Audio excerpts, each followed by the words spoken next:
Hi, this short video will run through the Property Hub software in relation to Instagroup's ISCA pre-approval scheme for cavity wall insulation. By the time you get to this point and you're ready to submit work for pre-approval via the portal, you will have already received the ISCA manual. The ISCA manual actually sets out the key information that your surveyors should be gathering at site on their survey form, and also the supporting photographs that are going to be required to support that. You'll also need to register your surveyors, which will be given a unique reference number for the ISCA scheme. So this short video is purely looking at the software and getting a job through the pre-approval process. So the first thing that you will need to do when you log into the Property Hub is to set up your custom views so that you're able to see the information that you're going to need to filter your jobs from an ISCA perspective.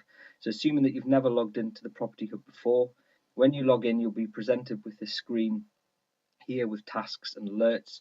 It looks very busy, but for the purpose of ISCA, it's really quite straightforward, and there's lots of this that you're not going to need to actually use. So if you go into the jobs section at the top, this is where you will search for your jobs at various stages of the pre-approval process. So the first thing that you're going to need to do is set up a custom view for these data fields, and you can set those up and configure them as you see fit. So if you go into the little tab at the top here, views, I've set up a few already. What you can do is select add new. Let's just call this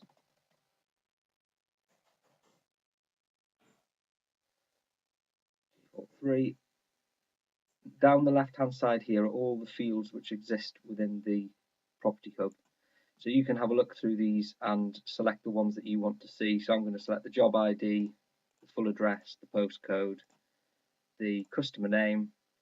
And the most important one that you do need to select right at the bottom, there's this option here for pre-install approval, because that's the column that you're going to use to filter the status of your jobs through from requesting approval through to the outcome, pass, fail, or refer. Once you've selected the information that you want to see, you can change the order of these columns as you see fit. So once you've selected that and you're happy with it, let's save that. And that will then change the view that you see when you log into the actual Property Hub itself. So you've got the job ID, pre-install approval status, and then your full address details. A couple of things to note is as your bank of work starts to build in the software, you'll see at the bottom here that it will only ever default to 20 rows per page. So as your bank of work starts to increase, you're going to need to make sure that you change that figure there, hit the apply button, otherwise you're only ever going to see the first 20 jobs. There's also an export facility on this to export the data from Excel, which is in the top right hand corner. So that's the first step, setting up your custom views. You'll see that the column that's entitled pre-install approval, if you click underneath the wording, then a drop down arrow appears. If you click on that arrow, you'll see that you get the option to select for jobs that are at the various stages of the pre-approval process. So if I just select all of my jobs that are passed, that will give a list of them, and then I can export them to Excel if I wish. Okay, so that's setting up your custom views. Let's now have a look at getting a job into the system and requesting pre-approval. Let's go back to the very beginning, go back into jobs. You'll see that there's an add job button at the top. So let's just put in fictitious address, put in the postcode, hit verify, select this property here, click save. In fact, that property already exists, let's choose another one. Then click the add job button. The fields that are highlighted in red are mandatory, so let's go ahead and fill this in.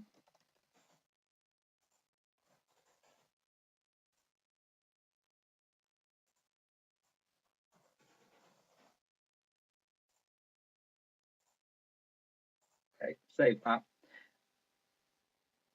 And that's how you essentially just create a job on the Property Hub, and you'll be presented with this screen, which again looks incredibly busy because the system's used for an awful lot more just than the ISCA scheme. In terms of what you're going to use from an ISCA perspective, it is really quite straightforward. So we've created that job number 75. If we go back into the screen that you'll be presented with when you log in, if you go into jobs, you can see that job that we've created there. And if you want to search for any jobs, you can just click into these boxes and search for the information that you're looking for. So let's go back into that job and let's pretend we want to send that off for pre-approval. So the first thing you're going to need to do is gather your pre-install survey and your photographs that you've gathered on site, and you're going to need to upload those against the Property Hub.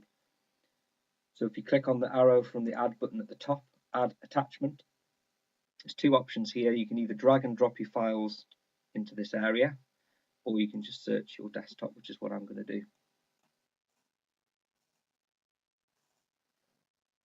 Okay, we ask for the files to be labelled as per the standard ECO2 naming conventions. It just keeps everything consistent. So let's go ahead and select our pre-install survey and our photographs.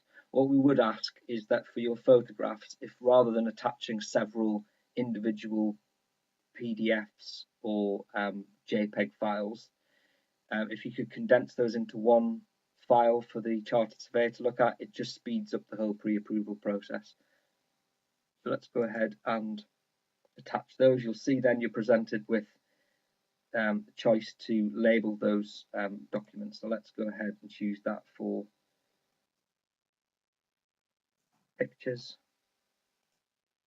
You can click into these and actually use your keyboard to type in what you're looking for rather than having to select from this drop-down box. Let's select pre-install survey. There you go, we've got our information about to upload, clearly labelled. Just hit the upload button.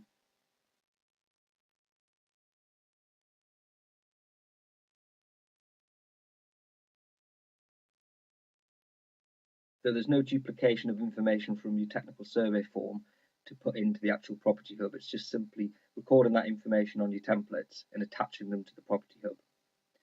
So there's that information there. It tells you the document category, which is what the chart surveyor is going to look for. He's going to look for PICs and he's going to look for your pre-install survey. It says the user that did it, the date that they did it, and then by clicking on this box here, you can actually view the documents, which is where the pre-install desktop approvals can happen. In terms of where those documents are stored, if we just go back into the job, all of those documents are stored under the Documents section, and then if you click into Attachments, that's where you'll see that information.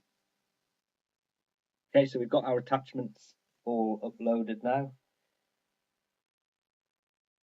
You'll see at the top ribbon there, there's a pre-install approval button. If you go ahead and click that, it asks to confirm the evidence has been uploaded, which it has. It asks for the surveyor's name, the person that carried out the technical survey, and it asks you to select the status. Now, there's only ever going to be one that you can choose, and that is awaiting approval. There is a free notes box down the bottom here, but that tends to be more commonly used when jobs are referred, require action, and then that's a line of communication between yourselves and our pre-approval team. So let's leave that blank for now.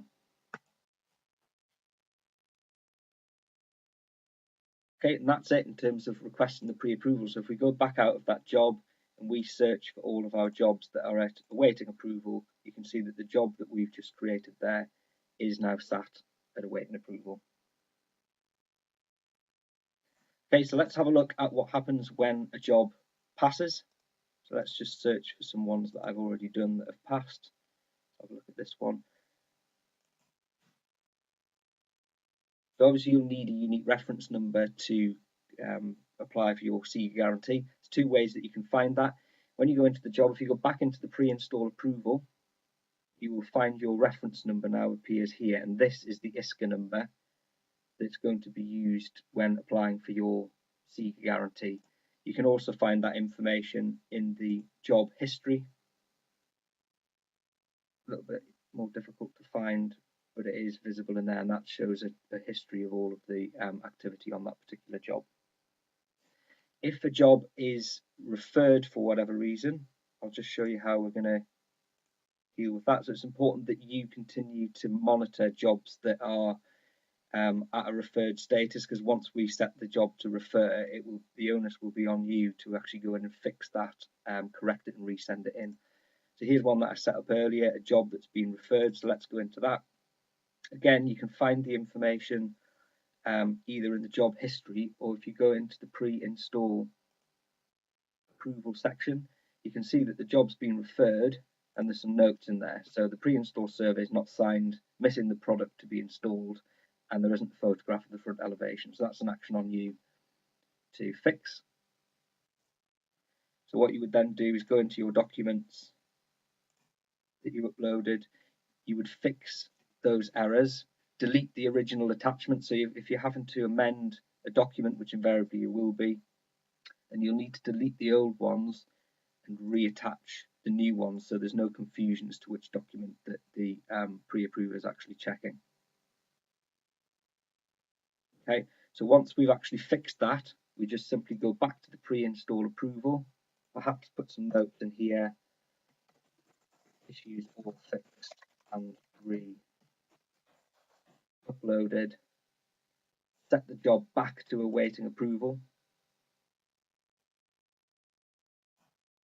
hit the save button, and that job number 93